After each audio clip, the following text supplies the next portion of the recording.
She's originally is from Rockford. She graduated from Christian Life. And then she ended up moving down to Branson, Missouri. And she leads, her and her sister made a ministry that's called Keeping It Global Ministries. And if I am right, it focuses on widows and orphans. Yeah. They've been overseas a couple different times, like in Ecuador and places along those lines. And so when we say giving it ourselves, you guys know the things that I do. And then I think it'll be cool to get her perspective because she actually had to give up her hometown, everyone that she was comfortable around, like family and stuff, and move down and kind of start things over, if you would say. So on that note, say hi to Whitney. Hi. Hi. I think I can get is the video working? Yeah. Can you see me? Okay. Awesome. Well, thank you for having me. It's a privilege to be able to talk to you guys and share with you what God's been doing in my life. So. All right.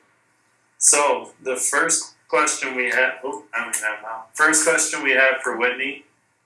So when I was saying like giving her all to Jesus, giving him ourselves, what does that mean to you? It means a couple different things to me. First of all, when you talk about giving your all to God, all means all. And so every part of your life, you're offering up to God. And there's no place that's exempt. There's no area in your life that's exempt from all. And so, for me, when I give my all to God, it's in every area. It's my finances. It's my schooling. Like you said, it's where I, end up living. It's my relationships and family or friendships or dating. It's every part I offer to God. And sometimes that can be kind of hard, especially if there's painful parts in you, whether from the past or something someone's done to you. Sometimes it can be hard to offer those areas up to God, when you say, God, I want to give you my all. But it's very important that we include every area when we want to give our all to God. And then also, when I think about giving my all to God, I've learned that it also means that sometimes we are separated or set apart, I guess is a better word, from those around us. And it's not that we're better than anybody else. I don't want to say that at all. It's just that we have a call on our lives and we're answering God's call. And so sometimes that separates us from other people who aren't necessarily answering the call in their lives or walking it out. And in Leviticus 20:26 it says, "And you shall be holy to me, for I the Lord am holy, and have separated you from the peoples, that you should be mine." So sometimes giving your all to God can be kind of a lonely place because, like I said, you're set apart. And sometimes it's hard because not everybody understands your dreams and your visions or where you're going. And sometimes it's hard to not have a lot of people that can necessarily relate with you. But at the same time, there are a lot of advantages I found to being set apart in God.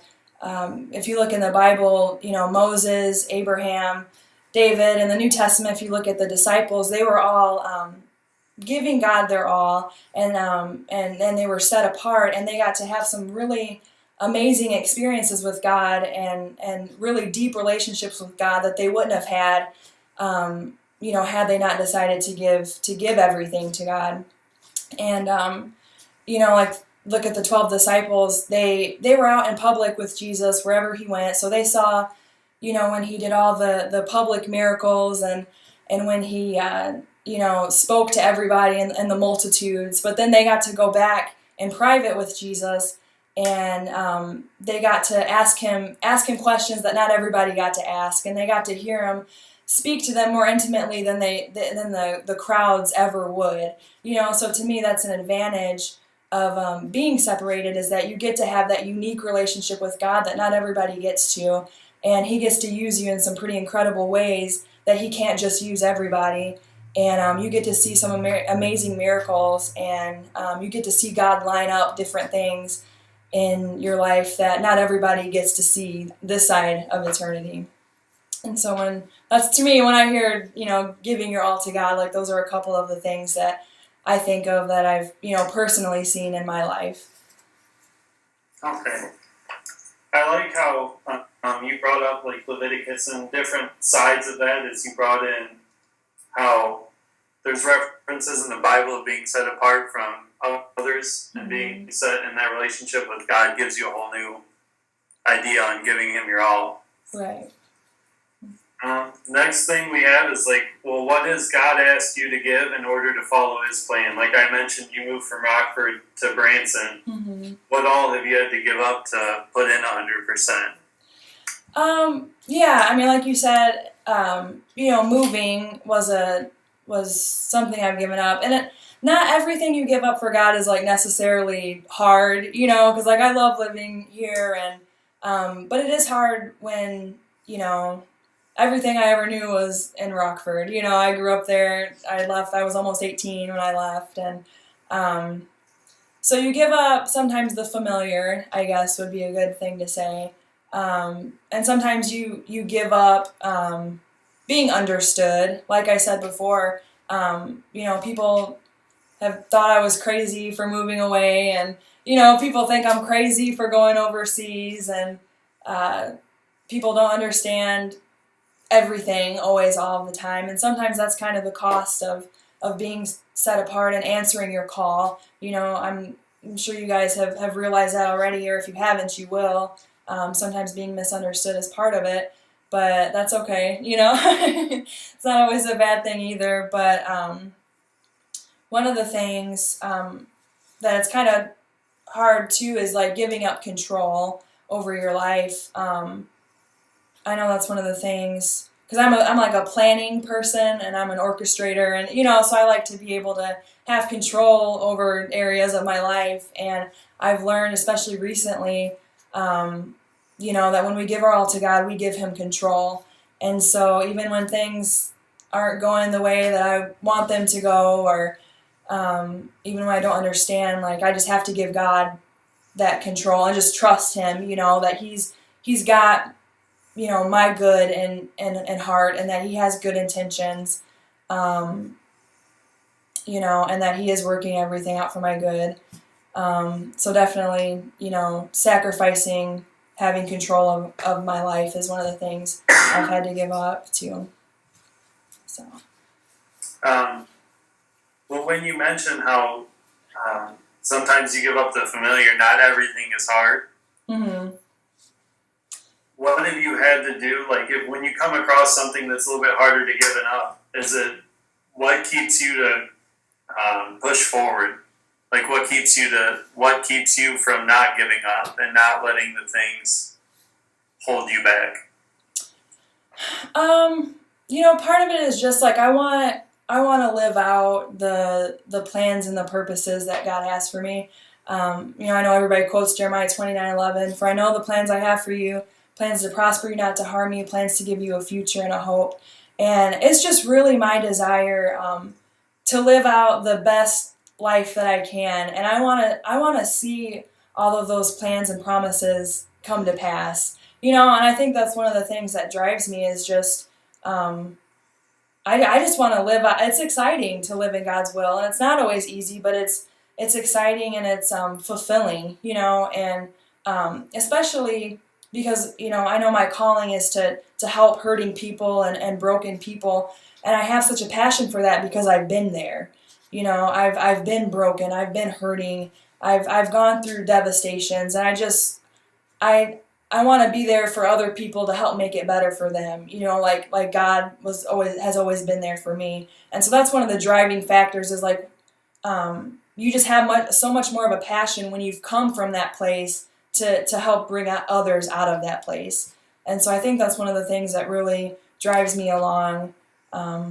Just to keep pushing through, because it's not always easy, but it's always been worth it from my experiences. That's awesome.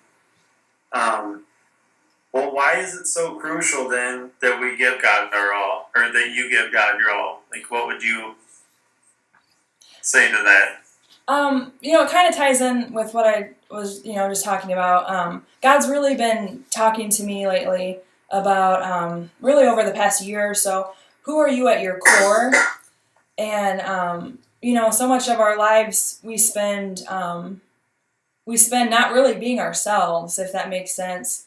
When you've been through a lot of hurt and brokenness, you put up walls and you put up defenses, and when you're around people, they tend to label you and put you in a little box and tell you that you can only be this or you can never do that. And so I believe that we grow up and we have a misperception of ourselves and who God has created us to be. And so that's one of the things that God's really been dealing with me the past year or two is, okay, Whitney, who are you at your core? Who did I create you to be? And I found that he's asking, even really close friends and family of mine are dealing with the same questions. Who are you at your core? Not who you had to be to survive your situations, not who people labeled you to be, not who your parents wanted you to be, but who did I, as God, create you to be? And what are your passions? What are the desires that I put in you? If there were no limitations in the world, what would your dreams be? What are your goals? And I find that as I give God my all, I start discovering the answers to those questions. And when I discover those answers, I'm becoming more and more of the person that God really created me to be. And it's been been a process of discovering myself and who I really am. And I believe it's a journey that a lot of people are going on right now, and Jesus, that he's really leading us into who he created us to be. Well, this next question, I know I've struggled with a lot over the past, and I've had it where I don't think that a position that God wants me to be in is right for me, or I don't think the timing is right, and so I kind of hold everything back. So I guess what I would want to ask is if you can ever think of a time when you didn't want to, or you just flat out just kind of told God that this isn't right for me. Yeah, yeah, I can think of a few times. One of the main things is, I know you told earlier that my sister and we have our own ministry. It's called Keeping It Global Ministries, and it was actually birthed out of our missions work. And my sister first went to Honduras in 2011, and they were going to go back in 6 months, and she's like, Whitney, you have to go with me. Like, this changed my life, and she's just going on, and I could see the change that it made in her, but I wasn't wanting to go on the mission trip at all. I just didn't feel like that was my calling, and I'm like, I'll send you, but I'm gonna stay here in my little comfortable place. And that's when God really started working on me to, no, you need to go on this mission trip. And but I was fighting it almost up until we left. And it's just scary to think to me where I would be if I didn't take that mission trip, if I didn't take that step of faith. I don't even know if we'd have the ministry together. I don't know, and it made such an impact on my life and changed me that I don't even know the person I would be today if I didn't follow through with that. But I know there have been times when God's told me to do something and I didn't do it. I know there's been times he wanted me to pray for somebody, in person, and I just dismissed it and wouldn't do it, or, just different things God's led me to do, and I haven't done it. But we can't let those mistakes and failures hold us back from doing stuff here on out that God leads us to do. Because when we take that step of faith, more times than not, we're really going to help someone and encourage them. We're going to do that more times than we are going to fail. So we shouldn't be afraid of failure. We shouldn't be intimidated by anything. I have a friend, she just always says, when God tells you to do something, just do it, nothing more, nothing less. And that's really been like the motto I've been living by, is I just need to do what God tells me to do. Don't add anything to it, don't subtract anything to it, and just see how God works through it. That's awesome. Well, I know that I've mentioned it and you've mentioned it, about Keeping It Global Ministries and how that, I would just assume that that's been your guys' biggest leap of faith for you and your sister. Mm-hmm. I mean, we all know kind of a little bit behind it about how you moved and how you guys have relocated and how you just talked about how you kind of were struggling with some of the decisions. Mm-hmm. So why don't you tell us a little bit more about what it is as a whole, the entire ministry, and what you guys have? Yeah, like we said, it's Keeping It Global Ministries, and it was actually my dad had a ministry. He was a pastor and speaker and author and musician, everything you could think of. And he had a ministry called Keeping It Real. And he just wanted basically just to bring people the gospel, but just keep it down to earth, keep it real, nothing religious, anything like that. And so what my sister and I did, we were the mission part of his ministry. And so we called it Keeping It Global. And we really, the ministry really didn't start taking off until about the past year when my dad passed away, actually. He had liver and pancreatic cancer, and he died August 15th of 2013, so it was just a year in August. And that really, in a way, it really, I don't know, kind of, we were going on the right path, I mean, we were doing the ministry and everything, but it kind of like propelled us forward in a way, because we realized like we really need to get this ministry out there. We need to help people. Time is short, we just really felt an urgency to carry on our dad's legacy through our ministry and to make our own. And so I've been to Honduras 3 times. My sister's been 4 times, and we have been helping out in an orphanage there. And we do a lot of outreaches. We love on the kids. We we teach English, we teach music, and do all of those things just to really show them, the love of God. And like you said, orphans and widows are really one of the main parts of our ministry. Because James 1:27 says, "Religion that God our Father accepts as pure and faultless is this, to look after orphans and widows in their distress." And so that's really it's the heart of God, so we wanted to make it the heart of our ministry. But we don't limit ourselves to that. We also just want to help hurting people in general, whether they're inside of the church or outside of the church. And we just want to help people who don't have a relationship with Jesus to come into one.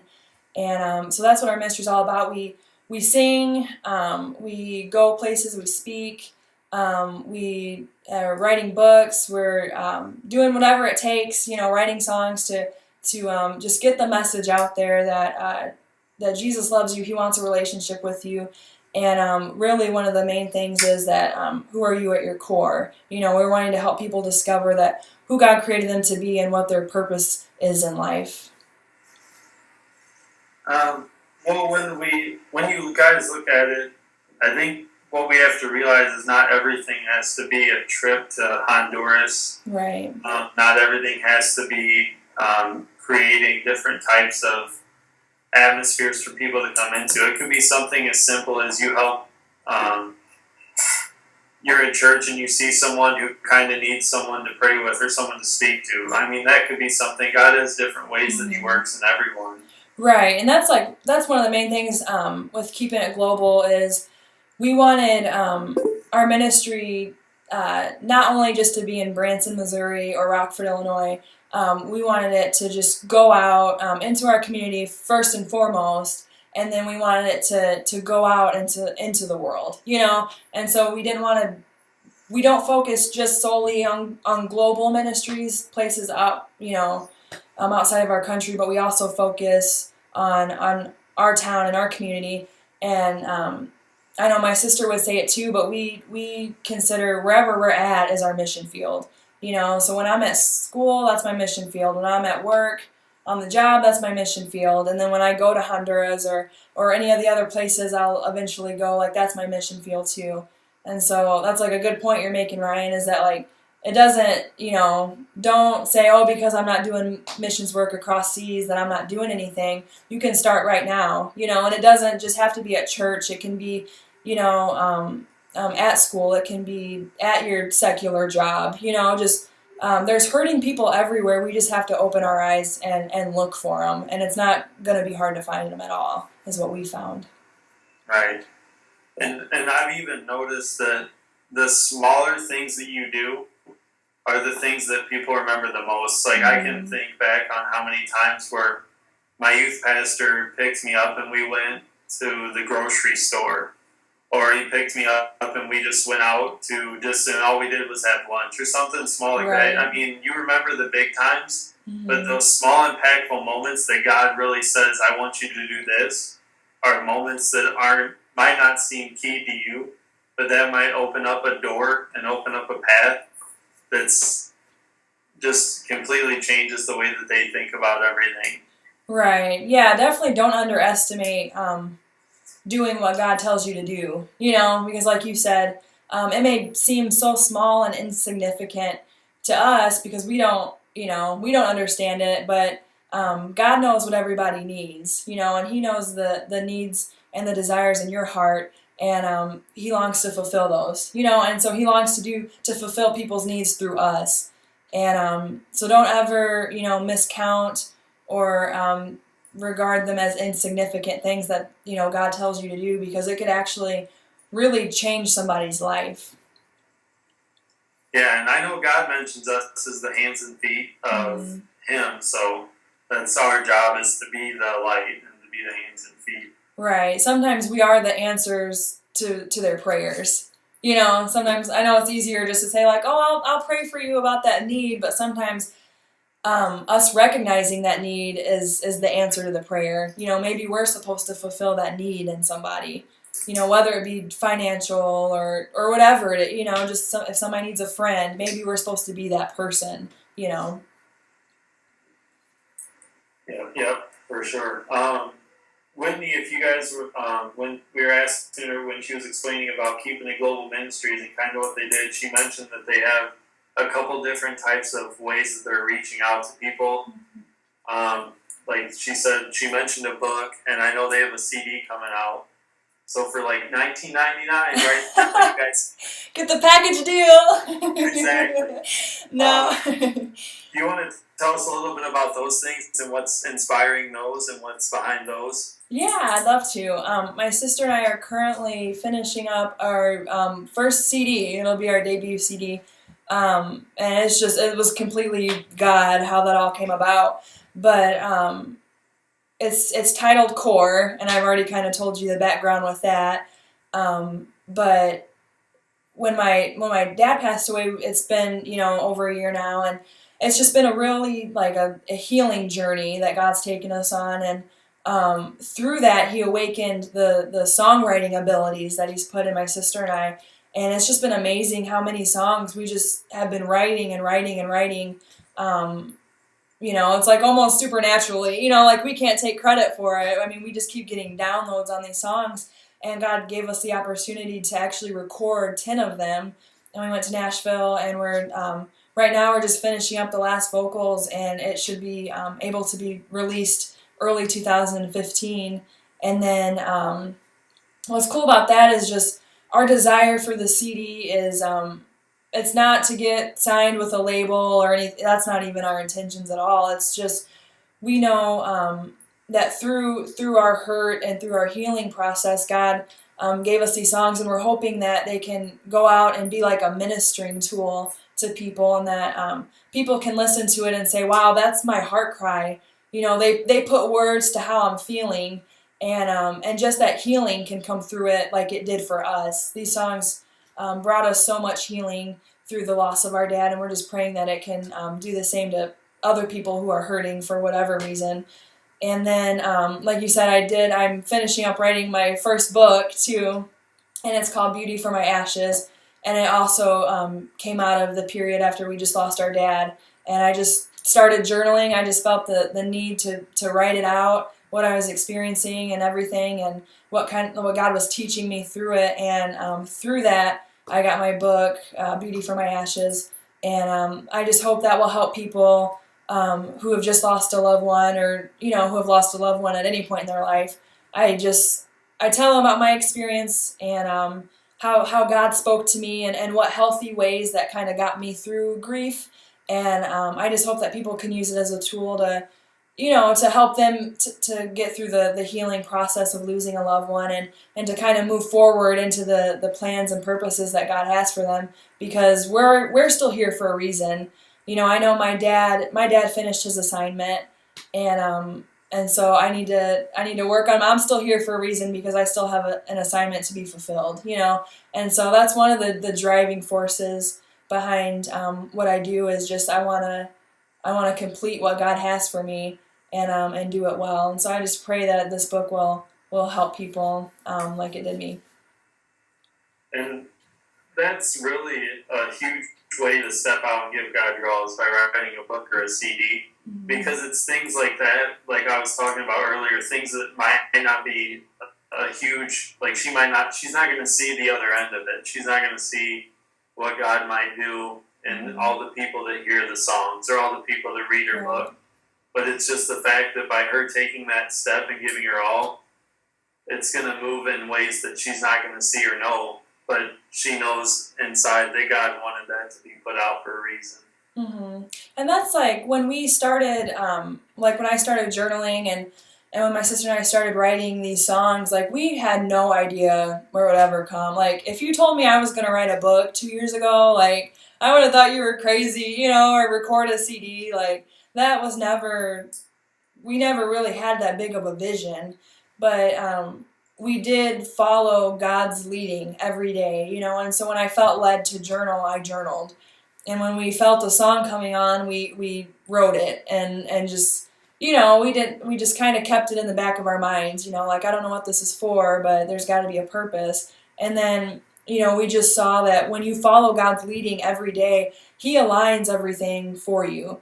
And like we didn't go out looking to record the CD. Actually, somebody heard our music and said, "Hey, I have a way we can record this. What do you girls think?" And so just we took it step by step by step, and God completely lined everything up. And so if you are feeling a leading to do something, maybe it's not to write a book or to write a song or anything, but if God's putting something on your heart and you feel led to do something, like just start doing it and take that first step. And I just feel like that's what God has really been speaking to me lately, is just to take that next step. You may not see the end result of what's going to come out of it, but God knows. And I've heard it said that He can't bless what you don't do. And so you have to start doing something for God to align everything and to bless it and to bring His plans into completion. So. Yeah, and just to touch on what you said, about, we kind of sow what we reap, as He says in the Bible. Is it what? You reap what you sow. Yeah, something like that. Yeah, you guys know that. You do something when something happens. Yeah, But sometimes we hold back from God's calling because, you might have fear of what can happen or what can take place. Maybe you don't have faith or confidence in that plan or where you're going to be sent or what's going to happen. Mm-hmm. So, after talking about all this and what you've done, what you guys have accomplished, would you recommend for all of us to push forward or to be able to step out and give God our all? The first thing I would really say is just to start working on having like more of an intimate relationship with God. Like I said, when you decide to give your all to God, it kind of sets you apart, and it sets you up to have a really neat relationship with God. When I lost my dad, I just started, I would just go on a walk by myself, or I would shut the door to my room and just really focus on Him. I would read the Bible, I would pray, and listen to worship music, or do what I love music, so that helped me a lot, was just worshiping through music. But that's like really a key thing, because it's hard to live for somebody that you don't really know or love. And so, I feel like I see that a lot, is just Christians get burnt out and they say they live one way but live another way, because I don't think they really have like a passion for Jesus or a love for Him, and that will only come through like engaging in a friendship with them, just like you treat your friends at school or at work. You communicate with them, you you talk to them, you share your feelings, you share your dreams and all of that. Well, do that with God and really start to connect with Him. And to me, that's the first step you need to take in order to push forward and start doing the things that God's called you to do. And then another thing I would just say is that God isn't looking for the qualified necessarily. He's not looking for somebody with a certain education or a certain background or somebody with so much money. Like, He's just looking for somebody who's willing to be used by Him. And so you could be nobody from a small town, no money, nothing, and it doesn't matter. Like, God can still use you. The only qualification is just to come before God and say, all right, God, I'm here, use me. Send me, do whatever you want to do in my life, and He'll use you. I challenge you to try it. Just try, ask God to use you and see how He starts lining things up. But then the last thing I would say, which I kind of touched on before, was just take that next step. If God's leading you to do something, just what's the next step? You don't have to know the full plan, but you know what the next step is. And so it's just start taking that next step. Because my sister and I know we're kind of like at the ending stages of finishing up our CD and our book and everything, but that never would have came about if we hadn't taken that first step. And so I encourage you guys to do that. And whether, that first step for some of you may be you need to decide if you're going to be all in for God or not. And maybe that's the first step you need to take right now, is just to make that decision that, okay, every area of my life, God, I'm going to give to you, withholding nothing. I'm giving you every area of my life. And maybe that's the next step you need to take. Maybe some of you don't really have a relationship with Jesus yet. And maybe that's the next step you need to take, is that, okay, I'm really going to start, living for you, Jesus. I want to have a relationship with you. I want you to be in my life. And so maybe that's the next step for some of you. But for the others who have a relationship with Jesus and who are walking out the call, just ask it, just do the next step that you feel God leading you in your heart. And I really like she touched on how you don't have to necessarily have a bachelor's to do certain things or have a master's. One of the quotes that for me really hits home, I have it sitting at work, so it just reminds me daily, is God doesn't call the qualified, He qualifies the called.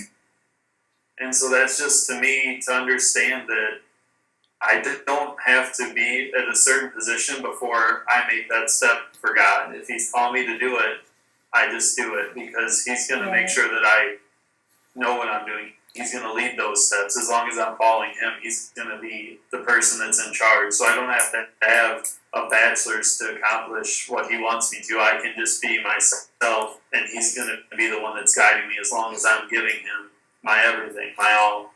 Right. Yeah. Because if we have to have it all together and have a certain amount accomplished, like I'm out. Like I don't have it all together. I'm not perfect. I don't have all the education and everything. But like we said, like that's not what God's looking for.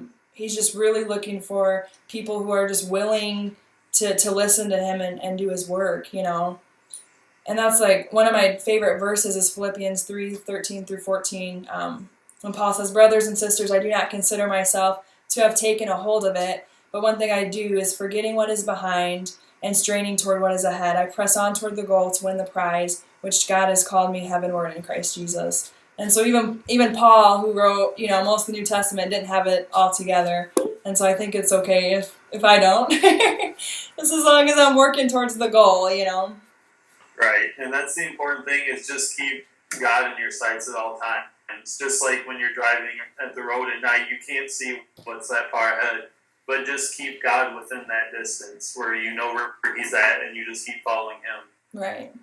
Do you have anything that you wanted to add as we close and get ready, Whitney? Or nope, I think that was it. Just like I said, the word God's really put on my heart is just to take the next step. And so, that next step is different for everyone. Like I said, you don't have to write a book. You don't have to write music. Just whatever God's leading you to do, just start taking that next step. And then the next day, take the next step. Just really follow where God's leading you, and just watch as He literally aligns everything right before your eyes. And it may not be like instantaneously, but if you just keep remaining faithful to God, He'll definitely be faithful to you. And I'm living proof of it. And so that's what I wanted to get across to you guys today, I guess. I think she got it across. She did a great job. Do you guys have any questions for Whitney? Nothing? Okay. Well, on that note, I think Whitney's going to hang around for the rest of it. But we appreciate Whitney taking time out of her day and out of her schedule to come talk to us and give us her little lesson. My lesson. No problem. Thank you so much for having me, and I appreciate it. And thank you so much for giving me the opportunity. It's it's a blessing for me to get to share what God's done in our lives, over the past year for sure. So perfect. Well, we thank you for taking the time and sharing it with us, and we look forward. We'll see you soon, maybe. Yeah, see you around, hopefully. Yeah, and then too, you can my book and our CD will be out early 2015. So you can our music will be on iTunes, and then you can buy both the music and the book on our website, which is aliciaandwhitney.com. So mark your calendars. Yes, Release date is going to be flying like the iPhone 6. Whatever. Yeah, okay. But thank you so much, guys. Thanks, Whitney. Bye. Bye.